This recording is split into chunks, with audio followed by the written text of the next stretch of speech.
പ്രശസ്ത അഭിനേതാവും കട്ടപ്പനക്കാരുടെ എല്ലാമെല്ലാമായ MC കട്ടപ്പന ഓർമ്മയായിട്ട് ഇന്ന് ഒരു വർഷം. ചലച്ചിത്ര രംഗത്തും നാടകരംഗത്തും സാമൂഹിക പ്രവർത്തന രംഗത്തും സജീവമായിരുന്നു MC. 1977 MC കട്ടപ്പന പ്രൊഫഷണൽ നാടകവേദികളിൽ അരങ്ങേറ്റം കുറിക്കുന്നത്. അദ്ദേഹത്തിന് ഇപ്പോഴീ സ്ഥലത്തിന്റെ ആവശ്യം എനിക്ക് ഒരു ടൂറിസ്റ്റ് റിസോർട്ട് പണിയാനാ. ഇവിടെ മറ്റു കാര്യങ്ങളൊക്കെ കൊച്ചുമോനെ നീ ആവശ്യപ്പെടുന്നത് എന്തും നിനക്ക് ഞാൻ തരാം. ദയവായി അനുസരിക്കണം. എന്റെ മോന്റെ ജീവിതം തകർക്കരുത്. ഇവൻ ആറ്റിങ്കൽ ദേശാഭിമാനിയുടെ നാടകത്തിലൂടെയാണ് അരങ്ങേറ്റം. തുടർന്ന് 30ഓളം പ്രൊഫഷണൽ നാടകങ്ങളിലായി 7000-ലധികം വേദികളിൽ അഭിനയിച്ചു. സർക്കാർ സർവീസിനിടയിലാണ് അഭിനയവും MC കട്ടപ്പന ഒന്നിച്ചു കൊണ്ടുപോയത്. 2007 മികച്ച നാടക നടനുള്ള സംസ്ഥാന സർക്കാർ പുരസ്കാരം അദ്ദേഹത്തെ തേടിയെത്തി.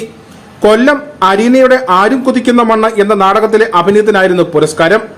മലയോര കർഷകരുടെ കണ്ണീരിൽ കുതിർന്ന കഥയായിരുന്നു ഇതിവൃത്തം. ഇതിൽ MC കട്ടപ്പനയുടെ കർഷകന്റെ കഥാപാത്രം ഏറെ പ്രശംസ നേടി. പകൽ, കാഴ്ച, അമൃതം, പളുങ്ക്, കനകസിംഹാസനം, മധുചന്ദ്രലേഖ എന്നീ ചിത്രങ്ങളിൽ MC വേഷമിട്ടു. 5 എണ്ണം തോറ്റു. 2 പേര് TC വാങ്ങിപ്പോയി. ശേഷിക്കുന്ന 2 പേരിൽ ഒരാളാ ഇവള്. മാനേജ്മെന്റിനെ കുറ്റം പറഞ്ഞിട്ട് വല്ല കാര്യവും. അവരിതെങ്ങനെ നോക്കി നടത്താനാ? എന്ത് വേണം? എനിക്ക് ഇവിടെ അഡ്മിഷൻ വേണം. മനസ്സിലായില്ല. മനസ്സിലാക്കി തരാം. ഒരു കിടക്ക വിത്ത് ചങ്ങല. സോറി, ഇവിടെ കിടക്കയും ചങ്ങല ഒഴിവില്ല. ഞാനൊരു ഭ്രാന്തനാണ് ഡോക്ടർ. എന്നെ ചികിത്സിക്കണം. നിങ്ങൾക്ക് ഭ്രാന്തൊന്നുമില്ല. എന്റെ സമയം കളയാതെ എഴുന്നേറ്റ് പോണം മിസ്റ്റർ. 25ഓളം സീരിയലുകളും അഭിനയിച്ചിട്ടുണ്ട്. MC ചാക്കോയിൽ നിന്ന് MC കട്ടപ്പനയിലേക്കുള്ള കൂടുമാറ്റം ജയിലിൽ വെച്ചായിരുന്നു. 4 ചുമരുകൾക്കുള്ളിലെ ഏകാന്തവാസമാണ് ചാക്കോയുടെ ഉള്ളിൽ ഒളിഞ്ഞുകിടന്ന അഭിനയവാസന പുറത്തെടുത്തത്. സർക്കാർ സർവീസിൽ സേവനമനുഷ്ഠിക്കുമ്പോൾ NGO യൂണിയൻ പ്രവർത്തനങ്ങളിൽ സജീവമായിരുന്നു. അടിയന്തരാവസ്ഥ കാലത്ത് അനുഭവിച്ച ജയിൽവാസമാണ് MC കട്ടപ്പനയെ നാടകത്തിലേക്ക് നയിച്ചത്. യൂണിയൻ സമരങ്ങളുമായി ബന്ധപ്പെട്ട അറസ്റ്റ് വരിച്ച് മൂവാറ്റുപുഴ സബ് ജയിലിൽ തടവിൽ കഴിഞ്ഞ നാളുകളിലാണ് ഉള്ളിലെ അഭിനയ ചാതുരി ജയിൽവാസത്തിന്റെ വിരസത അകറ്റാൻ അദ്ദേഹം പുറത്തെടുത്തത്. അഭിനയമോഹം ഉള്ളിൽ കൊണ്ടുവരുന്ന കാലത്താണ് മൃഗസംരക്ഷണ വകുപ്പിൽ ക്ലാർക്ക് ഉദ്യോഗം ലഭിച്ചത്.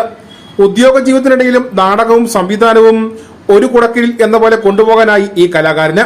പിതാവും സഹോദരങ്ങളും ഇടുക്കി ജില്ലയിലെ കട്ടപ്പനയിലായിരുന്നതിനാൽ മണിമലയിൽ നിന്നും തന്റെ ജീവിതം അവിടേക്ക് പറിച്ചു നടുകയായിരുന്നു MC കട്ടപ്പന. സർക്കാർ സർവീസിൽ ജോലി ചെയ്യുമ്പോൾ നാടകത്തിൽ അഭിനയിക്കുന്നവർ അതിന്റെ പരസ്യ പ്രചാരണങ്ങൾക്കായി തന്റെ പേര് നോട്ടീസിലോ പോസ്റ്ററുകളിലോ ഉപയോഗിക്കാൻ പാടില്ലായിരുന്നു. അതിനാൽ സ്വന്തം പേരായ MC ചാക്കോയിൽ നിന്ന് ചാക്കോ ഒഴിവാക്കി സ്വന്തം സ്ഥലമായ കട്ടപ്പനയെ പേരിനൊപ്പം കൂട്ടി. തന്റെ കൂടെ വേദികളിൽ ആടിത്തിമിർത്തവർ പലരും സിനിമയിലും സീരിയലുകളിലും സജീവമായിട്ടും MC പിന്മാറി നിന്നതിന്റെ കാരണം നാടകത്തിനോടുള്ള അടങ്ങാത്ത അഭിനിവേശമായിരുന്നു. ശാരീരിക അസ്വാസ്ഥ്യം നാടകവേദികളിലൂടെയുള്ള അരച്ചിലിന് വിഘാതമാകുന്നതിനിടയിലാണ് അവസാന കാലത്ത് മനസ്സില്ലാ മനസ്സോടെ നാടകത്തിൽ നിന്നും അദ്ദേഹം പിന്മാറുന്നത്. വാർദ്ധക്യ സഹജമായ രോഗങ്ങളെ തുടർന്നായിരുന്നു MC നമ്മളെ വിട്ടുപോയത്. Idukki vision news, Kattappana.